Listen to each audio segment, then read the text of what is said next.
What are some NSFW history facts that do not get taught in schools? Anne Frank's diary talked a lot about masturbation, but most of it was edited out. I wouldn't want to read that. It'd take me out of my comfort zone. You need a priest. John F. Kennedy was dating Ms. Denmark in the 1940s, and when they stayed at Sumter House in Charleston, the FBI bugged their room because they thought she may be a Nazi spy. Turns out they didn't hear a lot of conversation, but instead a lot of NSFW time. Tapes are in the Library of Congress for those interested. Wow, just looked her up. The reason the FBI thought she was a Nazi spy was that she was Adolf Hitler's companion during the 1936 Summer Olympics. You mean to say Hitler and JFK were Eskimo brothers? French President Félix Faure died getting a BJ from his mistress. He had a petite mort followed by a grande mort. He came, then he went. Oscar de Loanger, leader of the infamous 36th Waffen Grenadier Division of the SS, Oscar and his men were so vile and evil that even the SS had an ongoing investigation on the group. They ard children, burned them alive, or feed them still alive to starved dogs. There was a particular massacre of 500 school children that stood out to me. This is an account of that event. After the door of the building was blown off, we saw a daycare full of small children, around 500, all with small hands in the air. Even de Loanger's own people called him a butcher. He ordered to kill them all. The shots were fired, but he requested his men to save the ammo and finish them off by rifle butts and bayonets. Blood and brain matter flowed in streams down the stairs. You know you're effed in the head when even the SS is saying, "Dude, WTF?" That's how ISIS happened. They were Al-Qaeda rejects that were crazy even by their standards.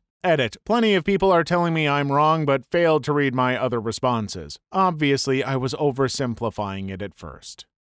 I actually didn't know until recently, but the Corps of Discovery only ate meat and had incredible constipation. One day, they all ate pills they named thunderclappers, which made them crap out everything immediately. But the pills had a bit of metal in them, so if you go out on the same trail as the Corps of Discovery with a metal detector, you can find the exact place Lewis, Clark, and the rest of the Corps took the biggest craps of their lives. Edit. My top comment is now about the biggest literal crap storm in history. Thanks, guys. Do they still sell those? Asking for a friend.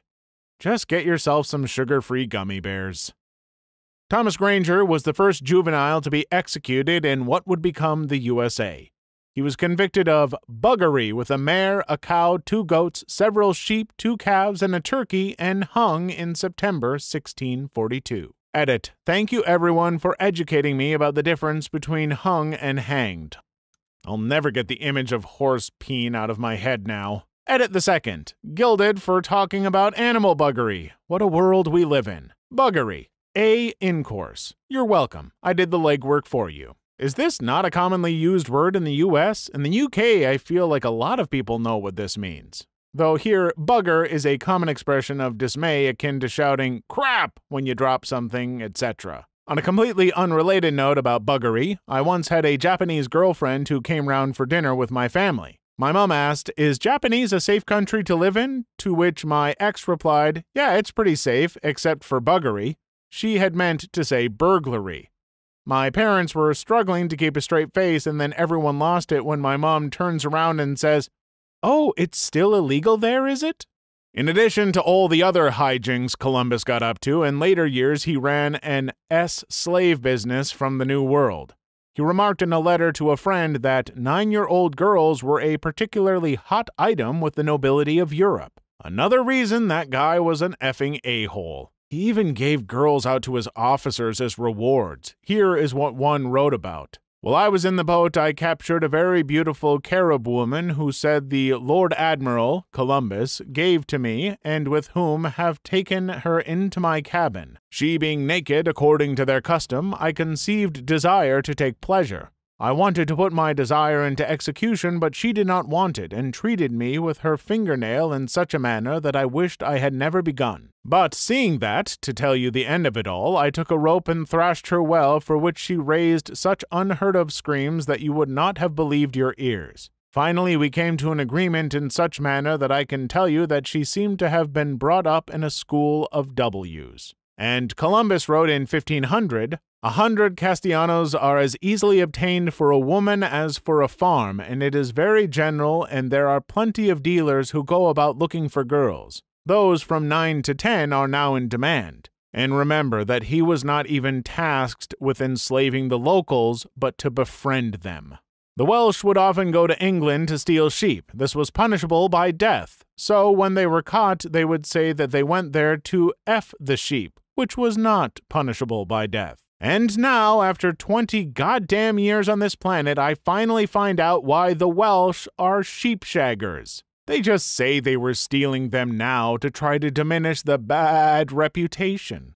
Peter the Great scoured the Russian Empire in search of dwarfs and giants in an effort to breed a race of each. While he couldn't find enough giants, he found many dwarfs. He would bake a huge pie and have a dwarf get naked and wait inside it to jump out and scare guests, in addition to using them as regular stewards and servants and such. This was the tip of Peter's crazy. He also liked dentistry so much he would make courtiers let him pull their healthy teeth. Then he would label them and put them in a display case. He had a museum of birth defects, mostly the bodies of deformed babies killed by their parents at birth. The curator of his museum was a giant. After the giant died, Peter put his body in the museum. He thought coffins were so cool that he made them for fun and illegalized burying people in bags as Russians had done. In short, Peter the Great is one of my favorite historical figures. John Harvey Kellogg, one of the Kellogg brothers who invented breakfast cereal, advocated for sewing silver wire through boys' foreskin to prevent them from wanking. Strange fellow. Cornflakes were developed to lower men's libidos when eaten. Edit. This is going to be a TIL tomorrow. Is that why they put a big old C on the box? To taunt us? Everyone say hi to the BuzzFeed interns taking notes. Notes? You assume too much. Control C. When Marie Antoinette was imprisoned by the French citizens, they took her kids. Then they had her oldest son AR'd by prostitutes so that he would contract their STDs. They then tried to use this as grounds to try her for abusing her children. The accusations went nowhere, so the poor kid was given a ton of venereal diseases for nothing. Edit. Spell Marie Antoinette's name wrong. Edit 2. Holy duck, so many upvotes. Also, to those who are asking my source, I read it on Wikipedia. I went back to try and get a more detailed source. Wikipedia's source was Nagel, Susan, 2009. Marie-Therese, The Fate of Marie Antoinette's Daughter. London. Bloomsbury Publishing, page 137. ISBN 978-0-7475-9666-0. Hope this helps anybody who is curious. The accusations went nowhere? Weren't the Revolutionary Courts kangaroo bullcrap anyway? Yes, that's how pathetic their attempts were. A court that would have found her guilty of poisoning the air by breathing found such accusations baseless. JFK cheated on his wife and was a super S addict. Dude effed a lot of women, even saying if he doesn't have you-know-what 3 times a day, he gets headaches. And he had a hell of a pickup line. Ask not what your country can do for you. Ask what you can do for the president of your country. FTFY. The ancient Greeks were super gay. I mean, really mega super gay. My history teacher said calling them gay isn't accurate. They were omnisexual. Men, women, goats, plants if the mood struck them, and minerals when there wasn't anything else around. This is correct. I don't know about non-human, so I am doubtful of that, but they didn't have a concept for gay. The only thing they really expected was that you eventually had kids so your family did not die out. Edit. They were also okay with pederasty. A fun fact being that Achilles and Patroclus from the Iliad had this type of relationship. We see this in the fragments of the play Myrmidons. The U.S. had a eugenics program into the 70s that sterilized thousands of women, mostly black/poor. They would often do this under the guise of an emergency appendectomy post-birth. A woman gave birth to a baby and didn't know why she could never have children after. She was able to receive damages. Look up Buck v. Bell. Edit. And from others' reminders, Native American women were targeted too, unsurprisingly. Aside from targeting groups, women deemed mentally unfit, ill, morally inferior, or too low of IQ were included in this. I was born on a colony that was pretty much a government eugenics program in Canada. The government took the 100 best male students from the Indian industrial schools and the 100 best females from the Indian residential schools, arranged the marriages, and then tried to teach them to farmers. While many of the couples ended up very successful farmers, they were not allowed to sell their crops or livestock. Everything had to go through an Indian agent.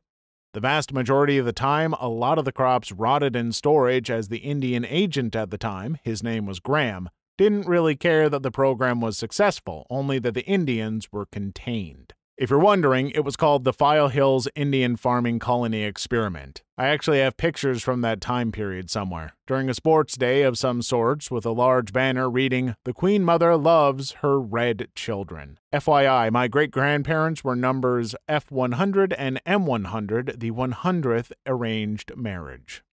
Johnny Appleseed didn't go around planting apple seeds just because. He sold the trees to settlers and they used the apples to make booze. Tasty apples are a mutation, and apple trees used to make edible apples don't come from seeds, they come from grafting other tasty apple trees. If I remember right, the taste of an apple is purely random, no relation to the apple that spawned it. Only surefire way is the grafting. Every seed in an apple will grow a tree with a different kind of apple. Apples are cloned so that the flavor stays the same. Please leave your story in the comments. I would love to make a video on them in the future. Also, don't forget to like and subscribe.